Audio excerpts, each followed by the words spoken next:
네, 안녕하십니까. 매우 전문적이고 아주 사소한 우리의 건강 이야기, 보디가드의 이상엽입니다. 지난번에 인후두 질환에 대해서 살펴봤었는데요.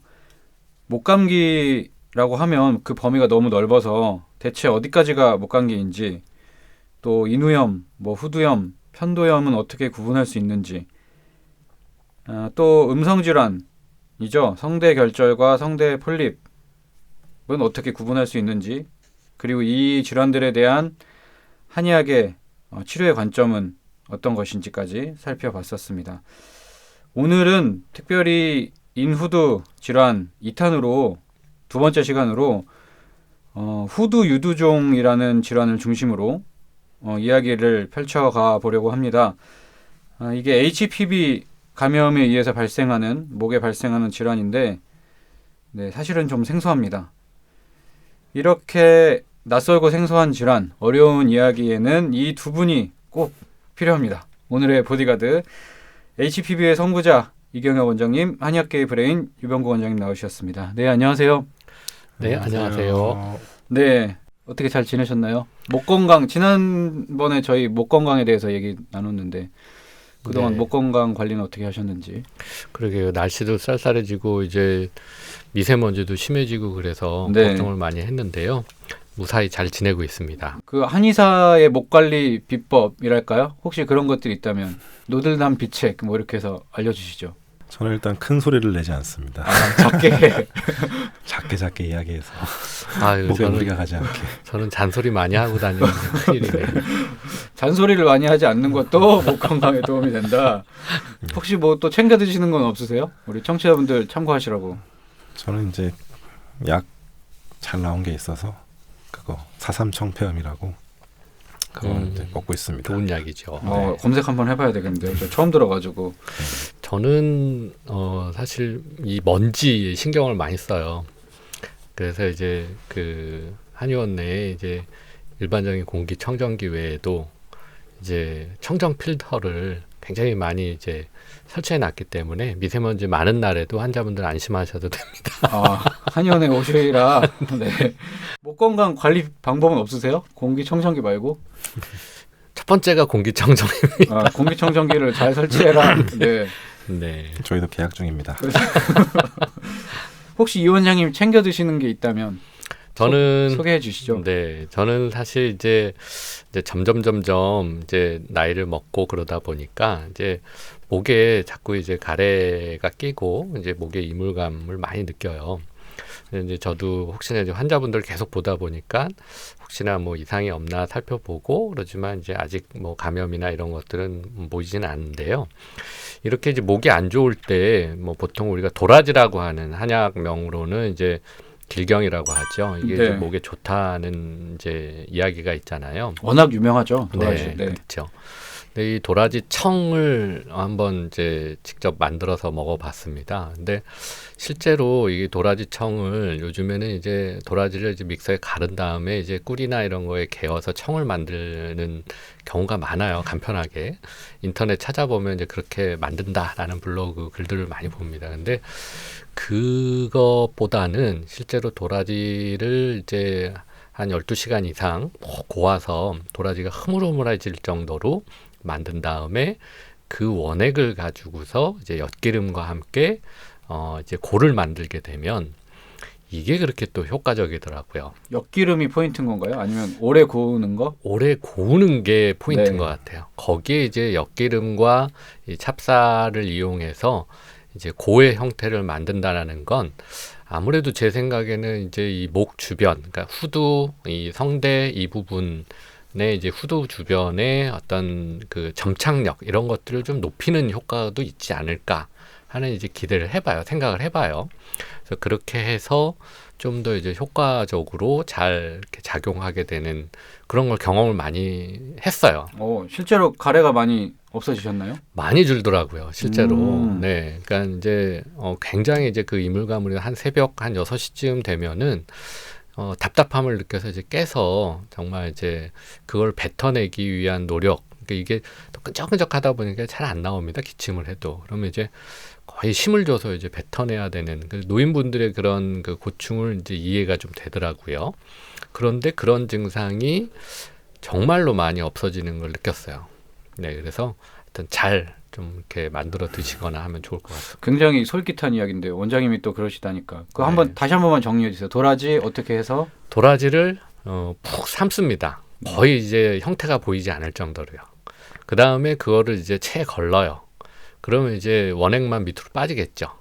그 다음에 그거에 이제 엿기름과 이제 찹쌀을 통해서 이제 다시 한번 그 형태를 만드는 겁니다. 우리가 식혜 만들듯이요.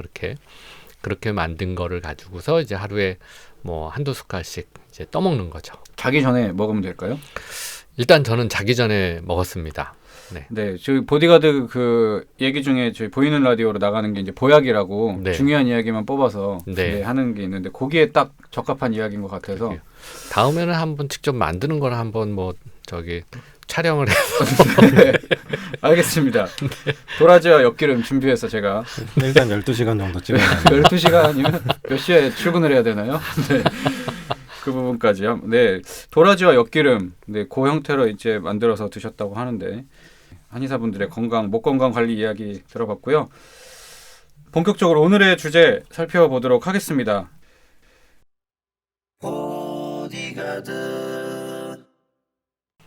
주제가 후두 유두종입니다. 낯설기도 한 질환인데 이게 HPV 바이러스에 의해서 발생하는 병이다 라고 하는데 일단 후두 유두종에 대해서 정의를 간략히 해주시죠. 어떤 질환인지. HPV라는 바이러스가 일단 이름부터 인유두종 바이러스이기 때문에 유두종이라는 걸 만들어내는 바이러스인데 그게 이제 후두 쪽에 어떻게 전염이 되어서 이제 감염이 됐을 때 세포들이 변형돼 가지고 유두종이 형성될 거고 그런 형성된 유두종이 이제 어떤 증상들을 유발하게 되면 그때 이제 알게 되는 거죠. 환자의 입장에서는. 목 안에 바이러스가 감염을 일으켜서 우리 뭐 성기 사마귀처럼 그런 조직이 생긴다는 건데 사실은 이게 목에도 감염될 수 있다는 사실이 조금 의아하기도 하고 놀랍기도 하고 근데 한편으로는 억울하기도 하고요. 이게 목에까지 감염돼? 이런 생각도 들더군요. 이게 HPV가 과연 어디까지 전염이 되는 건지. 목에 전염됐다는 거는 사실은 이 바이러스가 성접촉, 성관계에 의해서 이제 전염되는 경우가 많은 걸로 알려져 있는데 목에 전염됐다고 하니까 어떤 경로로 전염이 되는 걸까요? HPV가 목에? 일단은 뭐 구강 대 이제 구강 이제 실제로 이제 구강 내 감염이 돼 있는 사람과의 이제 접촉이죠. 네, 그래서 타액이나 이런 것들이 이제 교차되거나 또 아니면 이제 구강 성교 이런 것들이 이제 문제가 될 수 있을 거라고 봐요. 또 하나는 의료인들한테서도 또 좀 위험할 수 있는 게 보통 이제 뭐 사마귀 같은 경우 피부과에서 이제 레이저로 제거를 많이 하잖아요. 근데 이제 제거할 때 생기는 그 연소된 가스들 이런 거에 이제 바이러스가 묻어 나오면서 이제 안전 장비를 제대로 갖추지 않았을 때 이제 호흡기에 감염될 수 있는 또 문제가 있죠.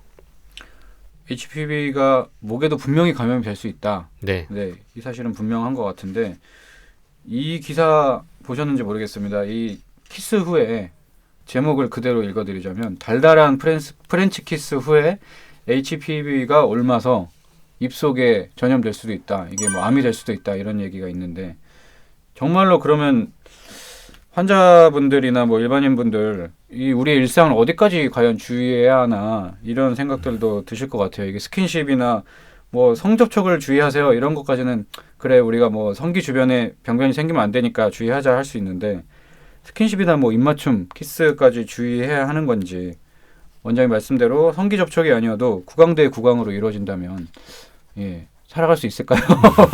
네, 어떻게 해야 되나요? 이렇게 키스로 전염될 수 있다는 기사 혹시 유 원장님 보셨나요? 아, 네. 봤습니다.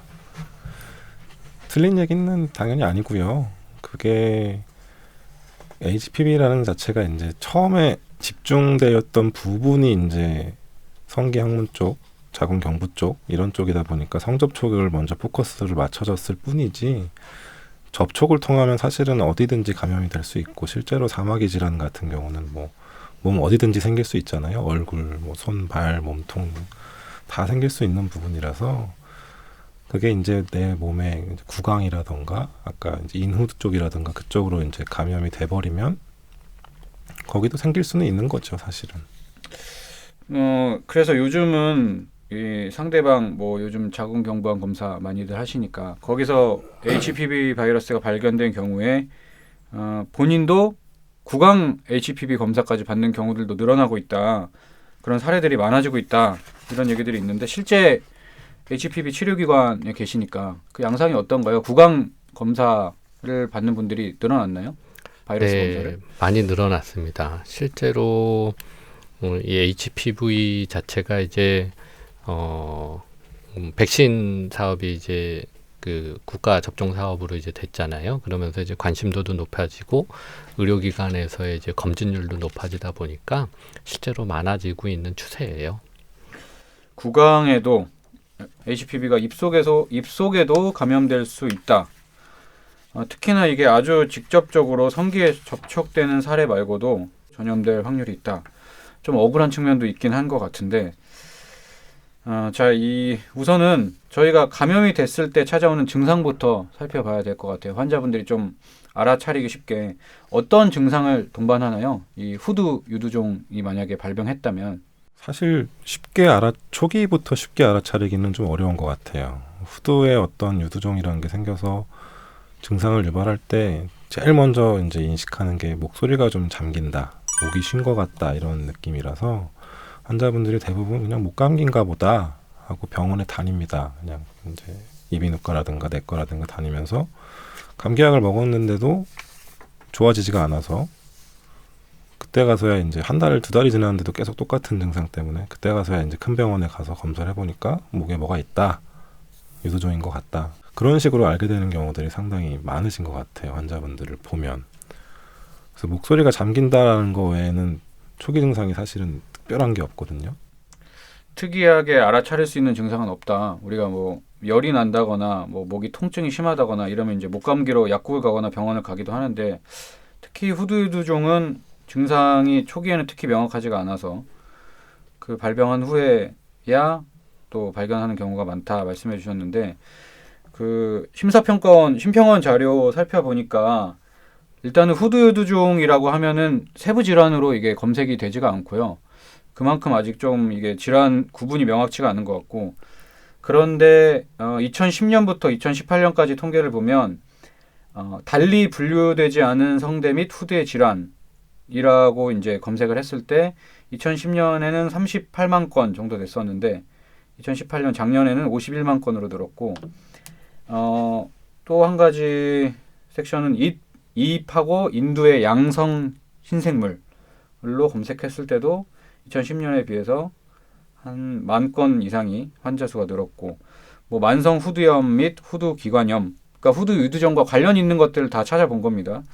2010년에는 36만 건이었는데 뭐 2018년에는 거의 50만 건, 47만 9천 건에 달하는 환자 수가 계속해서 늘어나고 있는 추세인데 제가 궁금한 건 이 후두유두종을 포털에 검색을 해봐도 자료가 많지가 않아요. 생소하고 낯설기도 하고 근데 후두유두종이라고 분류도 명확히 안 되어 있고 이런 통계 자료에도 그래서 여러 통계를 봤을 때는 이 후두 관련 뭔가 정의할 수 없는 그 질환들이 늘어가고는 있는 게 분명한 추세인데 네. 이 후두유두종이 왜 이렇게 정리가 안 되어 있고 생소한 건가요? 아직도? 실제로 후두유두종이 이제 상병명으로 딱 돼 있지는 않아요. 뭐 성대 폴립이라던가 맞습니다. 네, 뭐 이런 식으로 돼 있다 보니까 아마 통계에 이제 그렇게 잡혀 있는 것 같고요. 이 성대의 이 유두종, 뭐 후두의 유두종, 또 아니면 호흡기 유두종 이게 여러 가지 명칭으로 사실 불리우거든요. 호흡기라는 데는 이제 폐에서부터 뭐 여기 우리 목젖 넘어가는데 뭐 식도, 그러니까 후두서부터 해서 쭉 이거를 호흡기라고 얘기하기도 하고 후두만 또 딱 얘기도 하고 후두 안에 이제 성대만 얘기하기도 하고 근데 이제 우리가 후두유두종이라고 하는 것은 성대에 주로 많이 발생하고 그 주변에 이제 후두벽이라던가 뭐 이런 데 다 발생합니다. 사실 구강 내에도 발생을 해요. 그래서 또 뭐 두경부 유두종 뭐 이렇게 또 얘기하기도 합니다. 그렇게 코 속이라던가 저기 이제 목젖 주변 이런 데에서도 이제 또 생기기도 하고 혀에도 생기고요, 잇몸에도 생기고. 그러다 보니까 이런 것들이 이제 좀 막 섞이고 뒤섞이고 정립이 안 되다 보니까 이제 지금과 같은 이제 좀 혼란이 올 수 있겠는데요. 실제적으로는 이제 환자 수의 증가라기보다는 검진의 어떤 뭐라 그래요, 적극성의 증가가 더 저는 맞을 것 같아요. 예전에는 그냥 이런 것들이 뭐 그럴 수밖에 뭐 그냥 그러고 살아요 라던가 네, 사마귀 네. 정도로 생각하니까 그렇게 네. 지나가다가 지금은 이제 HPV 질환에 대한 이제 바이러스에 대한 이제 경각심이 커지다 보니까 진단의 적극성이 높아졌고 환자들의 관심도도 높아지고 그러다 보니까 높아지는 게 아닐까 하는 생각도 듭니다. 별개로 그 원장님들께서 이 질환에 관심을 이제 가지시고 집중하게 된 계기도 따로 있을까요? 뭐 찾아보면은 대부분 유 원장님, 이 원장님 포스팅 뭐 글밖에 안 나와가지고.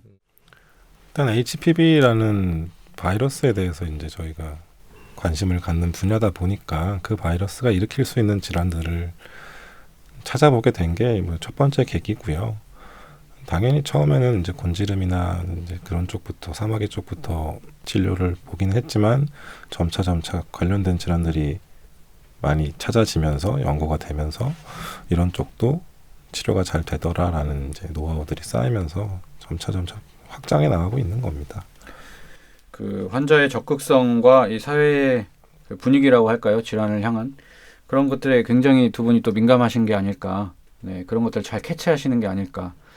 또 일반인의 한 사람으로서 감사를 드리고요. 별 말씀입니다. 네. 증상이 잘 나타나는 연령대가 있을까요? 뭐 HPV라고 하니까 뭐 성접촉이 활발한 20, 30대를 생각하실 수도 있는 것 같고 아니면 평소에 이제 목 건강에 문제가 있던 목에 뭐 염증이 잦다거나 이런 분들에게 찾아올 수도 있는 건가? 환자의 특성이 있다면요? 저는 주로 연령대가 좀 있는 남자분들이 주로 있었어요. 환자분들이. 뭐 30대 이상의 남성분들. 오히려 40대, 50대. 네. 일단 공통적인 걸 찾아보면 과거에 흡연을 했던, 뭐 현재 흡연을 하고 있던, 이제 담배를 피우고 있는 분들이 있었고, 또 이제 목을 아무래도 좀 많이 쓰시는 분들이 대부분이었던 것 같아요. 여성 환자분을 본 적은 거의 없는 것 같고 남성 환자가 좀 더 많았던 것 같습니다. 성인 중에서도 조금 연령대가 있는 남성들이 많았다. 이 원장님은 어떠셨나요? 임상에 비춰보시면? 사실 저도 좀 연령대가 있으신 분들이 많은 건 사실인 것 같습니다. 실제로 이제 어떤 불편감을 느끼고 사회생활하는데 이제 문제를 느껴서 적극적으로 치료를 이제 받고자 하는 의지가 그런 분들이 좀 많은 건 아닐까 하는 생각도 들고요. 특이한 건 어쨌거나 남성분들이 많아요. 여성분들에 비해서. 이 뭐 아무래도 흡연율과도 연계가 있지 않을까 생각은 드는데. 네, 뭐 아주 쉽게 생각하기에는 일단 떠오르는 건 흡연이기는 합니다. 술, 담배 이런 것도. 근데 또 어떤 논문에 보면 남녀의 이제 음주량이나 흡연량의 차이가 있는가 뭐 이런 것들을 보면 또 차이가 없다라는 또 얘기도 있어서 그렇죠. 네. 네. 그런 부분은 네. 좀 그렇더라고요. 네.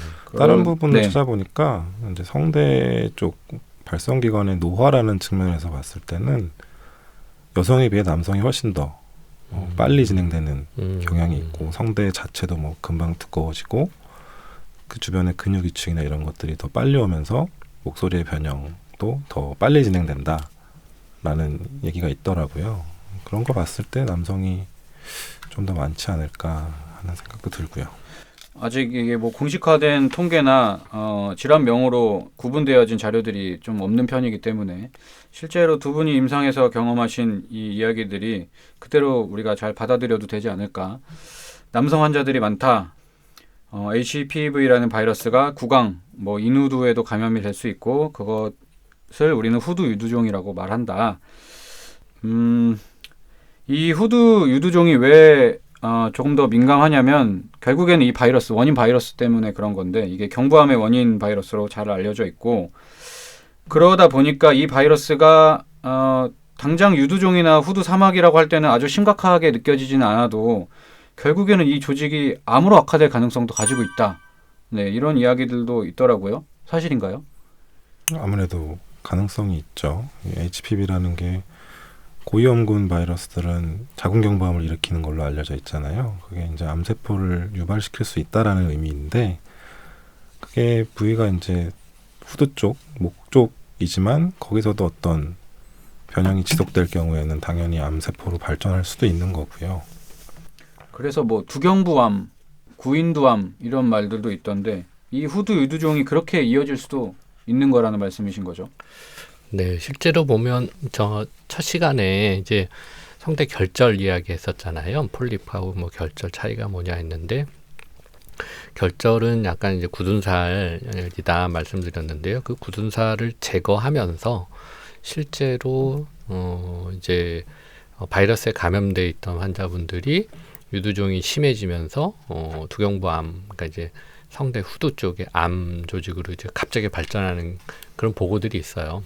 또 편도도 마찬가지입니다. 편도 수술을 받고 난 다음에 갑작스럽게 이제 암으로 또 진행하는 그런 케이스들에 대한 보고들이 있죠. 실제로 뭐 보고된 자료들 찾아보니까 이제 편도암이라는 질환을 네, 사례로 들었을 때 몇 년 새에 이제 환자 수도 굉장히 많이 늘었고 원인이 이제 HPV 바이러스라고 보고 있는데 문제는 이게 구강 뭐 성교나 직접적인 접촉이 없이도 구강에 HPV가 감염될 수 있다는 사실 때문에 그게 이제 유두종 사마귀를 넘어서 암까지 될 수 있다는 사실 때문에 환자분들이 많이 우려하시는 게 아닐까. 이 부분도 한번 살펴봐 주시죠. 편도라는 부위가 구강 중에서 점막 표면에 이제 주름이 있다 보니까 바이러스가 상대적으로 오랫동안 머물 수 있고 그것 때문에 이제 HPV가 감염되기에 가장 좋은 부위다. 이 부분은 어떻게 생각하시나요? 그건 조금 뭐 오해일 수도 있을 것 같고 일부 맞을 수도 있을 것 같은데요. 편도라는 부위는 사실은 세균을 걸러내는 부위예요. 그러니까 당연히 이제 균수가 많을 수밖에 없는데 그만큼 또 면역 세포와 면역 물질들이 많은 부위다 보니까 세균이나 바이러스들이 생존하기 어려운 공간이라서 굳이 거기 들어가서 살려고 하지는 않을 겁니다. 네, 우리 저희 네. 후두 첫 시간에 유 원장님께서도 그 편도의 역할에 대해서 한번 설명을 해주셨던 기억이 나는데. 네, 그게 1차적으로 코나 입을 통해서 목으로 넘어가는 그 딱 중간에 위치해가지고 1차 면역 역할을 하는 기관이 편도라는 건데, 글쎄요, 제가 바이러스라면 거기 안 들어갈 것 같아요. 네.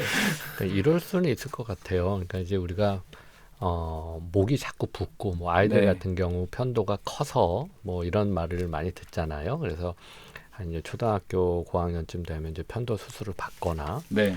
이런 사람들한테서는 편도의 기능이 뭔가 문제가 있을 확률이 있을 거예요. 그러면 실제로 적의 기지지만 바이러스 입장에서는 적의 기지죠. 네. 그 바이러스를 차단하는. 그렇죠. 네. 그 기지가 기능이 좀 마비되어 있다면 오히려 또 침투하기 좋은 곳으로 인식할 수도 있을 거다라는 또 예상도 해봅니다. 하지만 기본적으로는 편도는 이런 방어 역할을 하는 곳이기 때문에 바이러스가 생존하기에 그렇게 서식하기 좋은 곳은 아니죠. 네, 편도가 우리 몸의 그 면역을 담당하는 1차적인 방어기관이라는 점 기억해 주시면 좋을 것 같고, 방금 이제 소아 아이들 이제 이야기를 해주셨는데 흥미로운 자료가 있습니다. HPV 바이러스가 이제 모체로부터 수직 감염된다 이런 이야기는 이제 거의 정설로 많이 알려져 있는데, 그게 이제 아이들과 많이 연계되어 있다는 점이죠. 그래서 출산할 때 그 모체로부터 바이러스가 전염이 돼서 그 바이러스가 있는 아이들에게 이제 소아 시기에 후두 유두종이 많이 발생을 한다. 이런 연구 결과들이 있던데, 근데 실제로 임상에서는 이제 소아 환자들은 대부분이 이제 성인 남성이었다. 이렇게 말씀을 해주셨고요. 소아에게 이 후두 유두종이 발생할 수도 있는 거죠. 네, 이제 실제로 이제 뭐 산모가 감염이 돼 있다 그런다면 이제 태아가 삼키는 여러 가지 뭐 질 분비물이라든가 그 산도에 이제 존재하게 되는 뭐 여러 가지 이물질 이런 것들을 삼키게 되거든요. 그랬을 때 이제 감염이 유발된다고 보고 있죠. 그 수직 감염으로 가장 이제 우려하는 질환이 후두 유두종이더라고요. 네, 아이들에게. 네. 뭐 당장 곤지름이나 뭐 경부암이나 이런 것들보다는 당연히 이제 그 목을 통해서 그 뭐 태반을 통해서 자국 내로 뭐 감염된 산도를 통해서 분만 시 뭐 출산 후에 모유수유를 통해서도 감염이 일어날 수 있다. 근데 그걸 이제 직접적으로 1차적으로 받아들이는 부위가 이제 우리 목이니까. 네, 아이들의 목이니까. 혹시 소아 환자는 못 만나보셨나요? 만나본 적이 있습니다만 아주 어린 아이들보다는 뭐 한 10세 전후의 아이들, 초등학생들 이런 아이들 이제 본 적이 있죠. 근데 보통 증상은 없고요. 아이들이 부모님이 걱정이 돼서 아이를 검사하고 싶어서 오세요. 그때 발견이 돼요.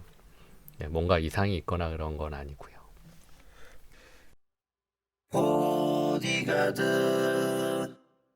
후두 유두종이 이제 반복되면 그게 이제 재발성 호흡기 유두종이다. 이렇게 해서 심각성도 커지는 것 같은데 국내 연구 결과가 사실은 조금 미진한 편이라고 합니다. 근데 그 중에서도 얼마 되지 않은 사례를 찾아봤더니 서울시에 있는 산부인과 내원자 196명 산모들을 대상으로 연구를 수행했는데 임산부들이 196명 중에 한 40명 정도, 20% 정도가 HPV 감염됐었고 이들로부터 출산한 신생 아들이 22.5%, 네, 그 40명 중에 9명 이 아이들이 HPV 감염이 확인됐었고, 그래서 이게 모체로부터 수직 감염을 조심해야 되는구나, 유의해야 되는구나, 후두 유두종을 우리가 생각하지 않을 수 없구나까지 생각이 들었는데, 조금 의아했던 거는 이제 태어났을 때는 아이들에게 바이러스가 있었는데 한 2달 뒤에는 이게 또 다 사라졌다고 해요. 이러면 뭐 아이들의 면역력이 그만큼 강하다는 건지, 네, 보통 아이들은 면역력이 약하다고 알고 있는데 이 결과에 대해서는 어떻게 생각하시나요? 아이들의 면역력은 사실은 약한 게 맞고요. 근데 이제 생후 6개월까지는 이제 산모의, 그러니까 엄마로부터 받았던 면역 세포들이 아직 태아 내에 존재한다고 이제 알려져 있거든요. 그러다 보니까 사실은 신생아들도 그때는 감기에 잘 안 걸리다가 좀 지나면 이제 나중에 감기 걸리고 막 이렇게 되는데, 사실 저는 이게 어떤 검사 방법을 사용했는지 사실 좀 궁금해요. 이 논문에 그게 나와 있지는 않아서. 아이들에게요? 그렇죠. 네, 처음에 검출됐을 때 단순하게 그냥 이제 바깥쪽 피부에 묻어있던 정도가 아니었을까. 아이들 피부 속으로 침투한 게 아니라. 그러니까 나중에 이제 씻겨 나가면서 2달 뒤에 검사했을 때는 검출이 안 된 정도. 바이러스가 침투해서 어떤 변형을 일으키고 이렇게 질환을 만들어냈다면 사실은 계속 남아있었을 거라고 생각이 드는데, 신생아들 정말 갓 태어난 3kg 내외의 아이들을 데리고 검사한다는 게 사실은 쉬운 일은 아니다 보니까 제 추측에는 그냥 피부를 조금 의심되는 부분을 문질러서 이제 바이러스 검사를 했을 거라고 생각되는데요. 그렇게 했을 때 검출이 됐어도 사실은 그게 아이들, 신생아들의 그 피부 쪽 안쪽까지는 침투되지 않았던 게 아닐까 하는 생각은 듭니다. 겉에 묻어있던 바이러스가 감지가 됐던 거고 그 이후에 자연스럽게 그게 이제 떨어져 나가면서 2달 후에는 검출이 안 됐다.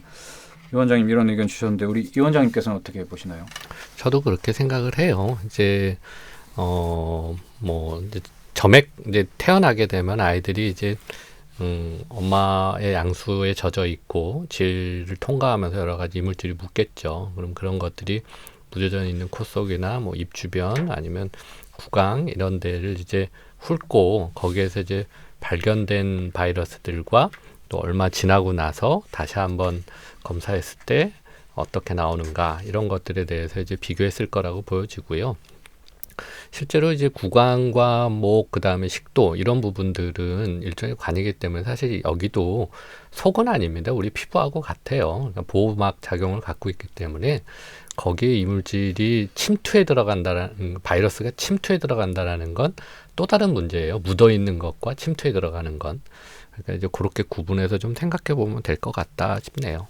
뭐 모체로부터 수직 감염은 분명히 될 수 있는 일이지만 네. 그것 때문에 이제 아이들에게 후두 유두종까지 심각하게 우려할 필요는 없다. 그렇죠. 네, 네, 저도 그렇게 생각해요. 이 연구 결과가 다행히 2달 뒤에는 다 바이러스가 없어졌다고 나와서 다행이긴 한데 그것만 믿고 무조건 다 없어질 거다라고 생각하시지는 않았으면 좋겠어요. 그렇죠. 또 반대로 그런 네.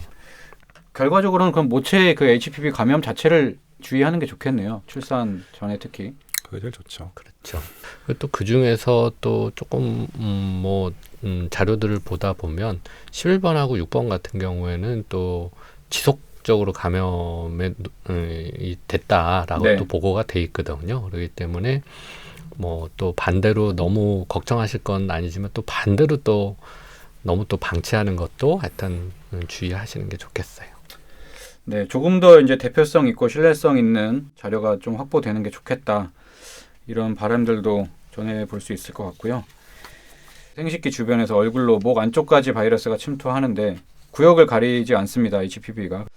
골치가 아픈데 일각에서는 결국에 이게 성개방 풍조 때문에 네, HPV 감염이 늘었고 뭐 후두 사막이나 후두 유두종이나 그거에 나아가서 두경부암까지 늘었다. 결국에 이 성문화가 문제다. 개방적인 풍조가 문제다. 이런 말들이 있던데 두 분은 어떻게 보시나요?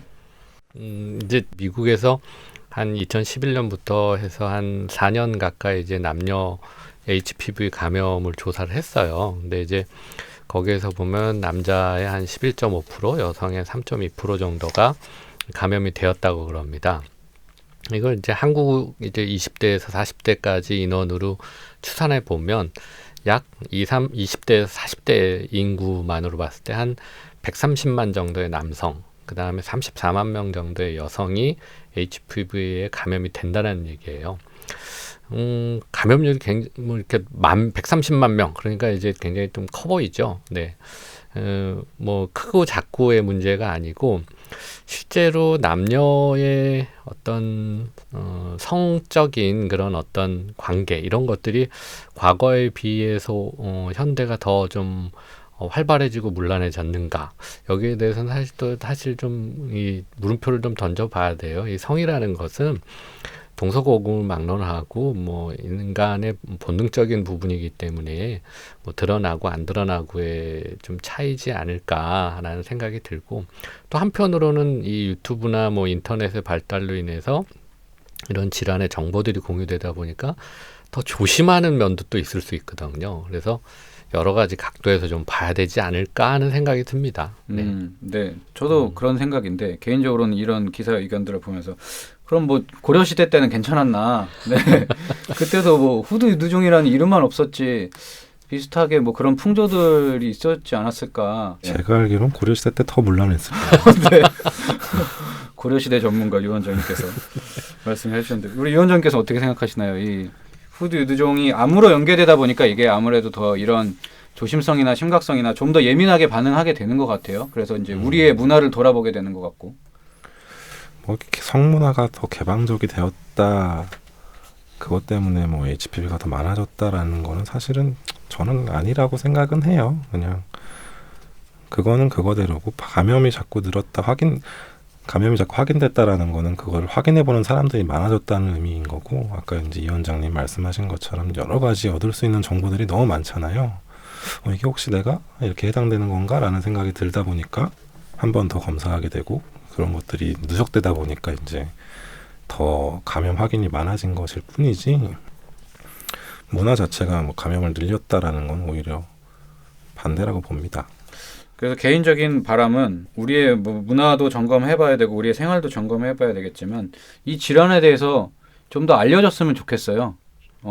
통계 자료도 조금 더 많은 자료들이 있으면 좋을 것 같고 네, 두 분께서도 이 질환 지금 진료하고 계시니까 잘 알려지면 더 좋지 않을까. 네, 알려지면 자연스럽게 치료율도 올라가고 경각심도 늘어가고. 물론입니다. 이게 알려졌을 때 당연히 이제 환자들의 치료 케이스들이 많아지게 되면 이제 기술도 발전하게 되는데요. 약간 이제 부작용도 말씀드리고 싶은 거는 이제 이슈가 되게 되면 이제 갑자기 이제 바이러스 관련된 치료를 한다는 그런 전문 의료기관들이 또 많아져요. 그러다 보니까 이제 환자분들의 피해도 좀 발생하는 부분도 있는데 과도기적인 요소라고 생각을 하고 오히려 그런 것들이 이제 정리가 되고 나면 이제 그 다음에 기술 발전이나 이런 게 더 잘 되겠죠. 네, 뭐 또 그렇게 말씀해 주시니까 저도 이 기사를 보다 보니까 그럼 앞으로 이게 뽀뽀도 주의해야 되나 뭐 이런 생각도 들기도 하고 하면서 살아야 되는데, 네, 이게 이슈화 시켜줘서 좋은 것 같긴 한데 또 너무 이 우리의 일상을 옥죄는 것이 아닐까 네. 이런 생각도 들고. 스님처럼 살아야지. 자연스럽게 살아가면서 건강을 지키는 게 가장 중요하겠죠. 이 질환을 예방하고 결국에는 이제 치료할 수 있는 방법들이 있으니까 치료에 대해서 살펴보면 좋을 것 같은데, 한의학적으로는 어떻게 치료할 수 있을까요? 이 질환을. HPV 치료는 그동안 많이 설명해 주셨는데 이게 또 후두 쪽에 있다고 하니까 느낌이 조금 환자 입장으로서는 다르게 느껴지기도 합니다. 이거는 유 원장님이 한번 어려운 거니까. 어려운 건가요? 오랜만에 어려움을 담당하고 있는 유병국입니다.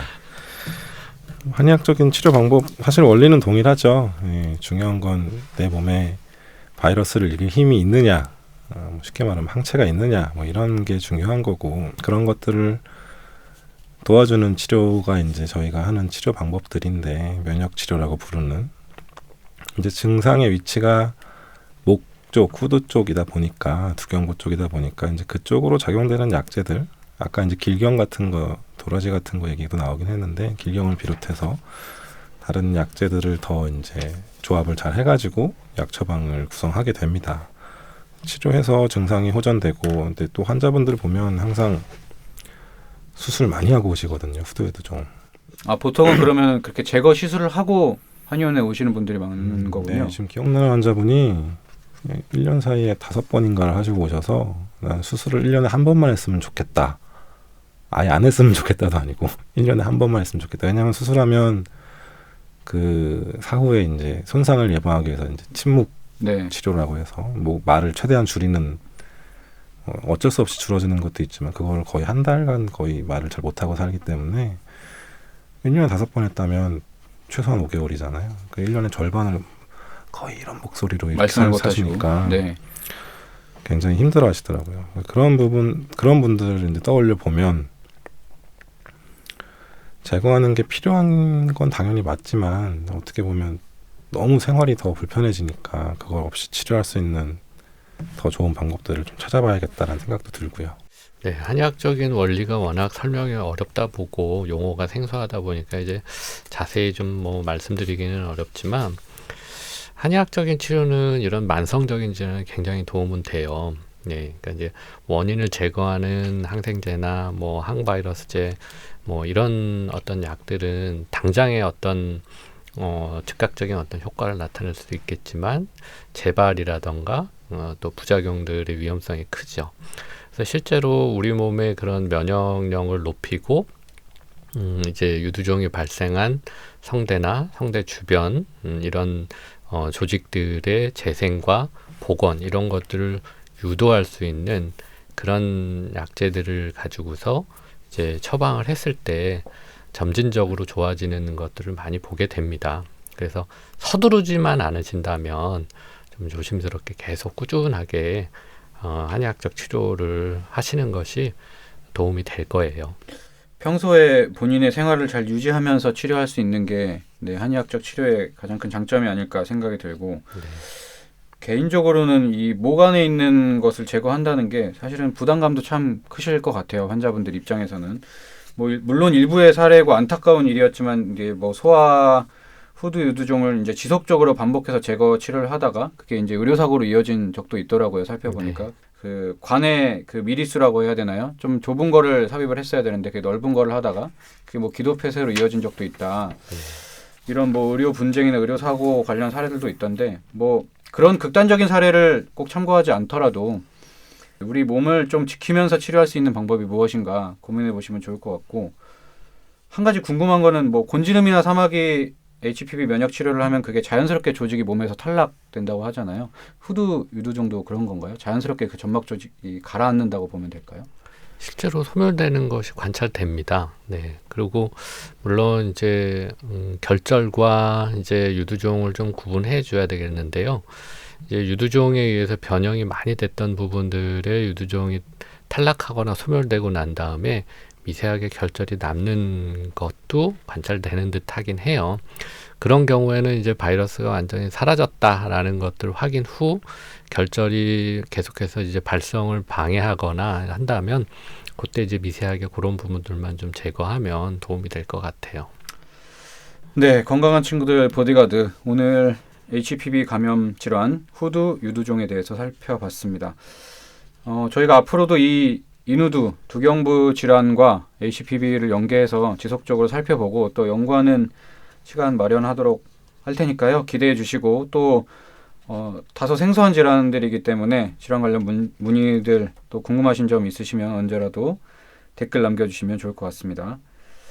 사실은 초반에 저희가 언급한 것처럼 이게 키스로도 옮을 수 있다고는 하지만 이런 걸 다 막을 수 있는 게 아니잖아요. 저희가 뭐 일상생활에서 아예 금해서 살 수 있는 것도 아니기 때문에 뭐 외부적인 요소는 조심하되 그것만을 탓할 일은 아니라고 봅니다.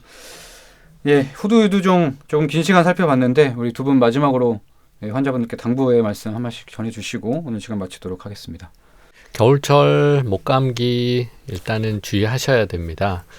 특히 이제 습도 조절 이런 거 굉장히 신경 쓰시고 감기가 반복되다 보면 혹시나 하는 마음에 또 후두 부분도 잘 챙기셔서 살펴보시도록 이렇게 해주시면 좋을 것 같아요. 저는 흡연에 대해서 한번 조심하시라고 말씀을 드리고 싶어요. 이게 후두유두종이 악화돼서 두경부암이 되는 경우가 많고 두경부암 통계 보면 남성 그리고 흡연 연관성이 굉장히 깊거든요. 그런 분들 조금 더 신경 쓰셔서 참기 어렵겠지만 금연도 좀 해주시고 했으면 좋겠습니다. 네, 오늘의 보디가드 여기서 마치도록 하겠습니다. 이 원장님, 유 원장님, 우리 보디가드 두 분 고생 많으셨습니다. 감사합니다. 네, 감사합니다. 들어주셔서 고맙습니다. 보디가드 여러분의 건강을 지킵니다.